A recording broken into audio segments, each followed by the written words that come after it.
Have you ever felt squeezed, pushed into a corner with no good options? Well, imagine an entire nation feeling that way.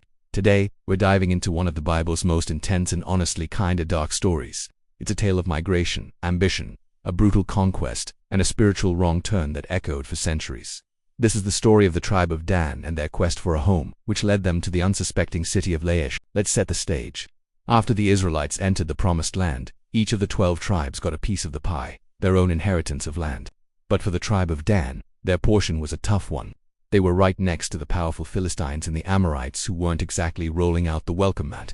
The Bible tells us the Amorites basically pushed the Danites up into the hill country, refusing to let them settle in the more desirable plains. It was a constant struggle, a daily fight for survival and territory they were promised but couldn't seem to hold on to. So, what do you do when plan A isn't working? The Danites decided it was time for a plan B. They couldn't go south or west, so they looked north. They sent out a team of 5 spies, 5 brave men, to scout for new territory. Their mission was simple: find a place where they could live in peace and security, a place to finally call home without constant pressure from their enemies. Their journey led them to a man named Micah, and this is where the story takes a fascinating and morally gray turn. Micah had created his own personal shrine. He had a carved image, an ephod, and other household gods. He'd even hired a young Levite to be his personal priest. When the 5 Danite spies stumbled upon this place, they didn't see a problem. In fact, they asked the Levite to inquire of God for them, to see if their journey would be successful. The Levite, likely using these very idols, gave them the green light. He told them, "Go in peace. Your journey has the Lord's approval." This moment is huge. It shows a blending of faith and personal convenience, a willingness to accept a version of religion that fits their goals. It was a spiritual shortcut, and they were more than happy to take it. Following the Levite's blessing, the spies continued their journey north and discovered the city of Laish, and Laish was, for them, the perfect target. The city was isolated, miles away from any potential allies who could help them. Its people were living a quiet, peaceful, and unsuspecting life. They were prosperous, but, crucially, they had no defenses, no walls, and no real army. The spies saw land rich in resources and ripe for the taking. It was an easy win. They rushed back to their tribe with the good news. They described a spacious land, a people living securely, and a guaranteed victory.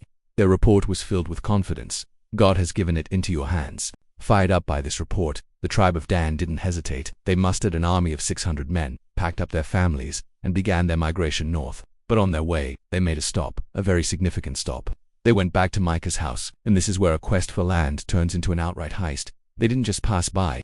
The 600 armed men stood at the gate while the 5 spies who had been there before went inside. They walked right into Micah's shrine and stole everything: the carved image, the ephod, the household gods. They stole his entire religious setup. Then they went to the Levite, Micah's personal priest, and made him an offer he couldn't refuse. They asked him, "Is it better for you to be a priest for one man's house, or for a whole tribe and clan in Israel?" They offered him a promotion. The Levite, seeing a bigger opportunity and probably intimidated by the 600 armed men at the door, was delighted. He took the idols and went with them. He chose influence and security over loyalty and, arguably, true worship.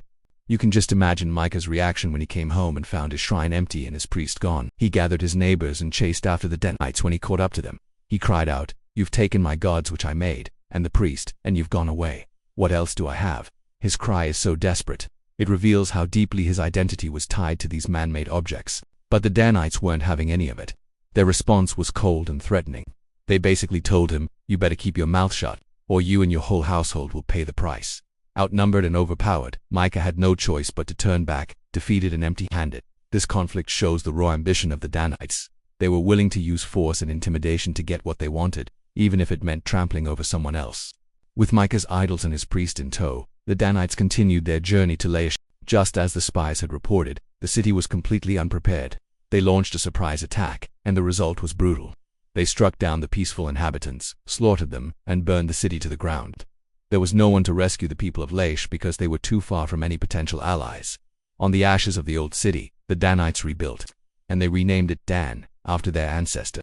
They had finally secured their new home, a defensible territory far from the Philistines. They had achieved their goal, but how they did it, and what they did next, set a dark precedent.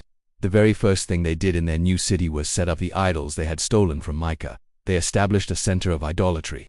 The Levite they had poached, a man named Jonathan, the son of Gershom, son of Moses, became their priest, and his descendants continued to serve as priests for the tribe of Dan, presiding over this idolatrous worship for generations. This wasn't just a temporary lapse in judgment.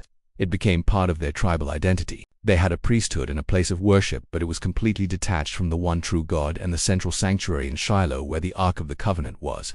This act of establishing their own religious center, complete with stolen idols, was a profound act of spiritual rebellion. It reflected a deep moral decay. They had abandoned their trust in God's provision for land and decided to take matters into their own hands, using whatever means necessary. Their ambition overshadowed their morality. They wanted independence, but it led them down a path of religious superstition and disobedience. The story of Dan and Laish became a cautionary tale throughout Israel's history. The city of Dan became infamous as a center for idolatry. Later, when the kingdom of Israel split, King Jeroboam set up one of his 2 golden calves in Dan, cementing its reputation as a place of false worship. Prophets like Amos condemned it, and it's incredibly telling that in the book of Revelation, when the tribes of Israel are listed as being sealed, the tribe of Dan is conspicuously absent. Many scholars believe this omission is directly linked to that deep-rooted history of idolatry that started right here, with the conquest of Laish. So, what can we take away from this intense story? It's a powerful reminder of how easily ambition can lead us astray when it's not guided by morality and faith. The Danites were looking for security, a basic human need, but their lack of faith in God's promises led them to rely on their own strength, to engage in theft, violence, and ultimately to abandon true worship for a convenient, self-serving counterfeit. It shows the danger of moral relativism, of redefining right and wrong to fit our own agenda. The story of the conquest of Laish is more than just an ancient battle. It's a complex drama about desperation, ambition, betrayal, and the devastating consequences of spiritual neglect. It's a stark illustration of what happens when people decide they know better than God and take their destiny into their own hands, no matter the cost. Thanks so much for watching. What part of this story stands out to you the most? Let me know down in the comments. And if you enjoyed this deep dive, make sure to hit that like button and subscribe for more stories from history and scripture. See you in the next video and God bless.